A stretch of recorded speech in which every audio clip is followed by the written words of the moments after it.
Better watch out.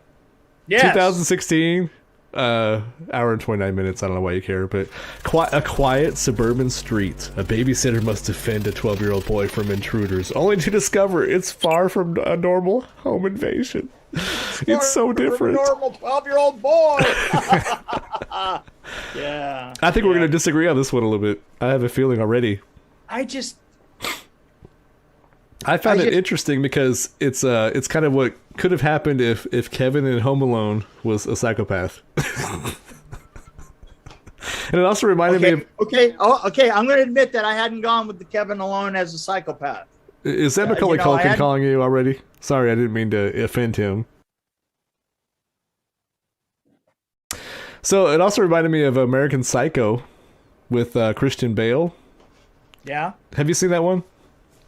I have not seen... that's American one that we need to talk about because that's one of the movies I really remember from the 80s being so different as far as a psychopath killer kind of guy. And Christian Bale is amazing in that one. Okay. But we're not talking about that one. We're talking about this one. We're talking about Better Watch Out. I thought it was a great idea for a story, but you had to suspend disbelief the whole time because it's like a lot of things that happen. You're like, I don't know if it really happened like that. But okay. Here's the thing. Oh, here's the thing. Here we go. It would have been better if we had been able to go all the way through 7/8 of the story and then discovered the little twist. Problem is the twist came too soon. Well, there was more than one twist. And I think that kind of made it heavy, right? Because it was like too many things going on. Like, I don't know. I think I agree with you. The twist probably should come later because... Yeah, because then I didn't... Then you go, oh, well, we have an old psychopath. But then there was a twist at the end, and I was like, what? Why? Why? Why not just end it where it ended? You mean, okay, you're trying to make part 2. With the flip off? Yeah, he's like, I'm going to get that. No, you knew that. Come on. But I don't know. Come on. I just don't You've like been here before. Well, we've all been here before. It just comes off, sometimes it comes off cool, and like, okay, like Babysitter, the first Babysitter, and like, yeah. That was, you knew a sequel was coming. But this one, it was way too obvious. It's like, okay, really? Anyway, it was so cheesy. It annoyed the hell out of me. But yeah, but I thought this was actually... By that point, I didn't care anymore because, like I say, they let the cat out of the bag so soon, and then it was just like watching paint dry. And I hate to say this, but there was also a by-the-numbers thing that the director was doing that there was no interesting shots in this film at all. It was all you're right about wide that. shot, 2 shot, setup, wide shot, 2 shot, setup. But at the same time, it was edited nicely. I mean, it was clean, but it was like too clean. Yeah, it was just too clean. It was just. No, I agree with you. It was like shot by shot. It was like watching a TV show that was scripted and had shots scripted out and. Right. Exactly. You can tell that. Yeah. Like Three's Company. You have a 3-shot, long shot of the girls and Jack talking, and then you get a close up of Jack talking, and then you do. Here's something about making a film. Right.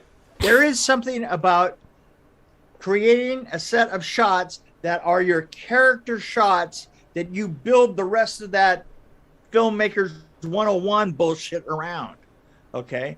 And that's your style. I mean, if you have, you kind of determine, where the heaviest beats are of your film, and you do a couple of amazing shots in there that kind of get your attention going so that the director can reach in and say, God damn it, this is what I want you to look at. Look at this guy.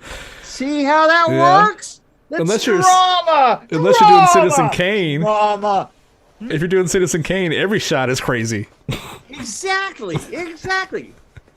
Or you're doing that movie we talked about last time was with Lon Chaney Jr. Oh, yeah. Indestructible Man, and the only interesting shot was this. Yeah.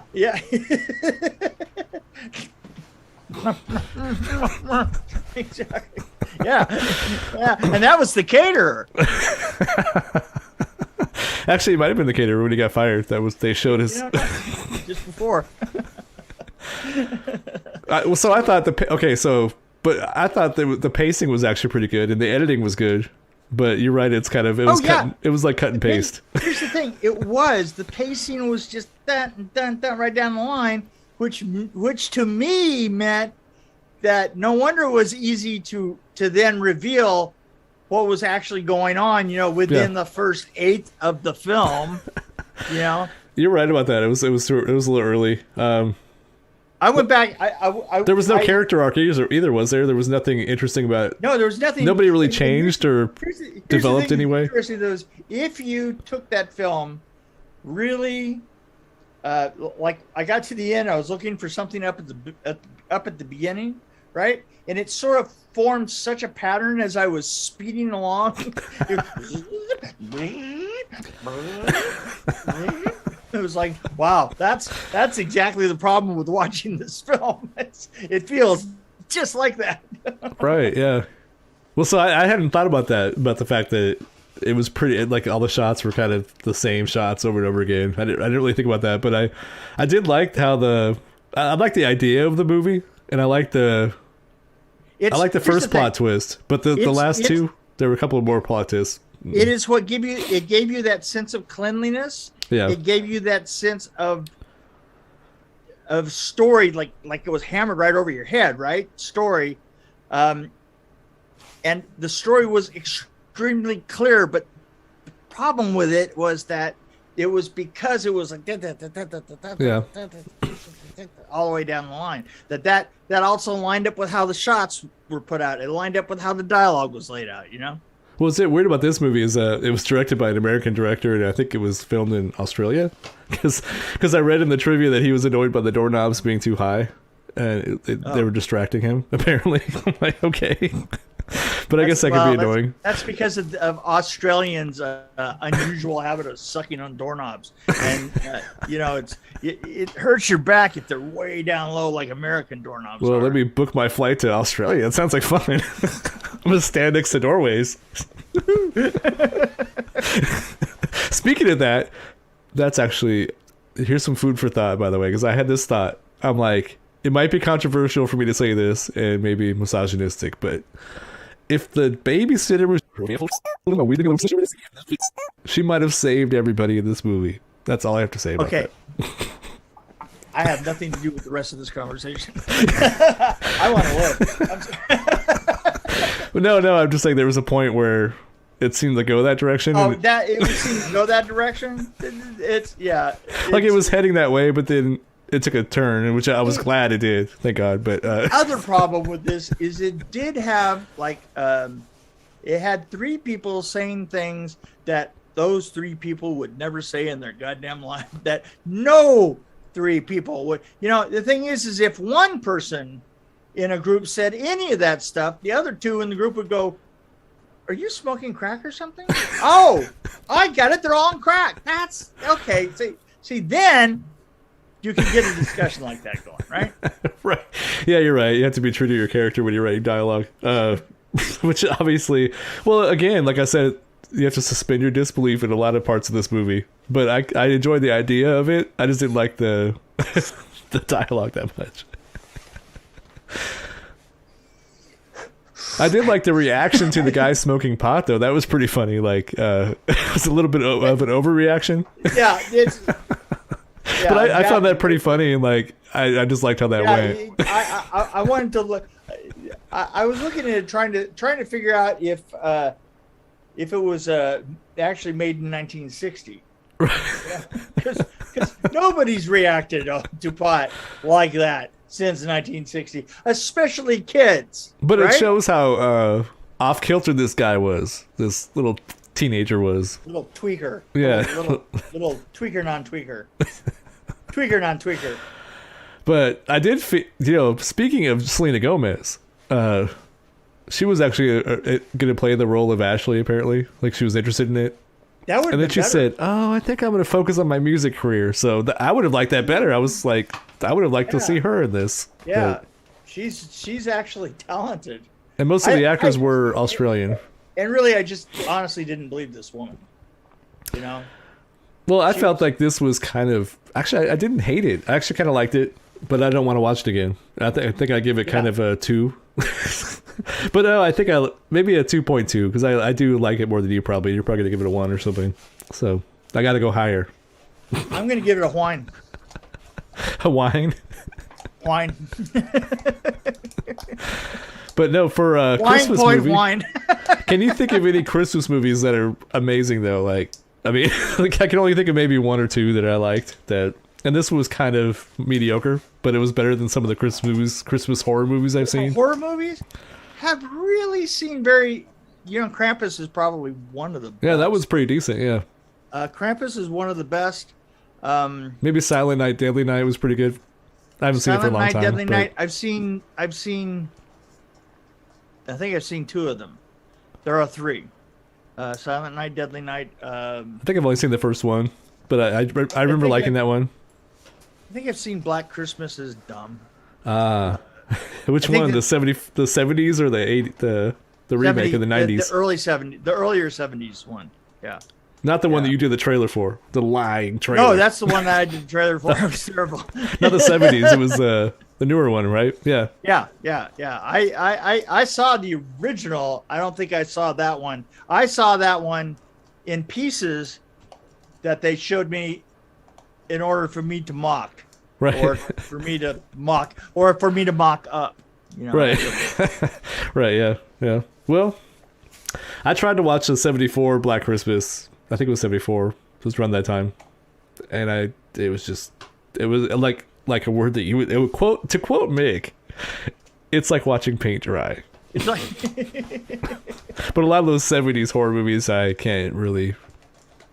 Well, I have to say one thing about the one that back in 2007. It's story time with Mick. It's story time with Mick. Mick Strawn is the best. He is gonna blow your mind. Story time with Mick. Story time with Mick. I did learn how to do something really strange on that particular. We had this problem where we had to make a pond, and we're always having to make ponds, and it is very difficult because you always put the liners in the ponds, and as soon as you fill it up, the liner gets pitched in different ways, and it pulls it, and eventually it stresses one part of it, and then it leaks, right? And they always fucking leak. And that time, we had this enormous area that we had to ice in, because the girl's up in the ice like this, and oh yeah, I remember that. And we built this huge pond, and I came up with I was just mentioning to Paula. I said, yeah, I've got this problem. I was watching her wrap presents, and she was wrapping presents. And it was just like one piece of paper, right? And, blah, blah, blah, blah. And I go, hey, show me how you do that, right? And she does the present, and I've never done presents, I don't do that. And I looked at it and I said, you know what, I could really use that. And I went onto the stage and took the plastic and we built real quick. We built a slightly smaller version out of 1x2s of the pond, and then we folded all the black plastic over it, just like wrapping a present, and then tipped it back into the other one. Oh, okay. And then pulled the frame back out, and it was perfect. Wow. So that was like, take that for a piece of utterly useless knowledge. Hold that for your whole life for nothing. And I'm holding it for nothing. Some knowledge is... Hey, listen, that should have been driven out by like a lot of in between 2007 and now. But you never know. No. The aliens might come and say, they might ask you how to solve this problem, and you know the answer. Well, they could also come down and use my mouth as a toilet. You just don't know what's going to happen. Sometimes I think your mouth is a toilet. Well, yeah. Hello. because I spend time bleeping out words. That was kidding. That's right. No, I'm kidding. No, yes, absolutely. No, actually, for Black Christmas, one of my favorite things is like your trick with the lights. That was like when you told me that story. It's like that was really good use of machinery. Yeah, well, considering that was a drill just attached. And you use the drill in a lot of your stories because I know, like when you're making the newspaper Drills spin. come up, dude. I'm telling you, drills come up in stories. I remember Rachel Talle once told me that I should be buried with a Makita. For all the times that I've used it as an instant power source for some weird thing or another. Well, at least I didn't spend much money on this movie. I'm trying to go back to the movie. Was that too awkward? Okay, fine. No, you can tell me any story you want. I was trying to lead you in that direction. No, lead me back to the movie is. It sounded like you were trying to run out. You're running out of steam on that story. You're like running. I've been running away. You know what? I've been running away since we started talking on this one. Well, that's the funny thing is it's the ones that you don't like. We end up like having a cool episode because you tell stories. So it's I'm fine with that. Just recently noticed that on one that we did. We did one that. If we both don't like it, it's really interesting. I think it was a couple of weeks ago. We did it was the one that neither one of us liked, and I swear it's the best episode that we had done in ages. And I think that we really managed to only mention the show itself, right? For about 10 seconds at best, Well, I did have one more piece of trivia I wanted to share. Okay. That movie that I can't remember the name that we just watched. Better Watch Out. Better Watch Out.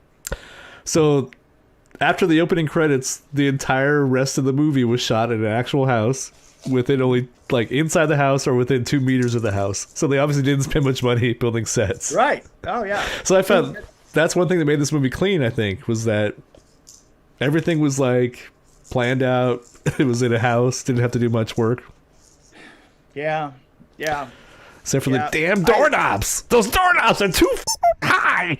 That's probably what the director said. I did just think to myself. I just thought of what this my number for this.